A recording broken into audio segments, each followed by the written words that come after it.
they fight, especially Twitter, every one of these cases tooth and nail, absolutely desperate. And the same thing, we're facing motions from a motion from Twitter in the New York case, and a motion from CNN in the Virginia case for Project Veritas, and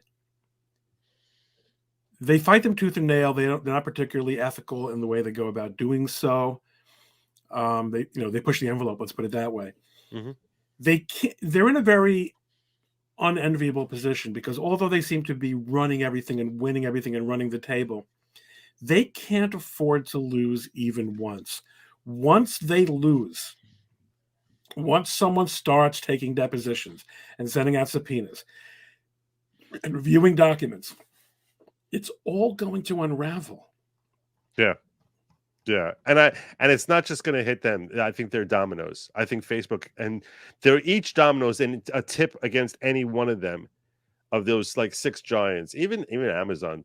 But working with them and taking down, when they took down that, what was that group that was trying to compete with Twitter, that Dan Benigno thing.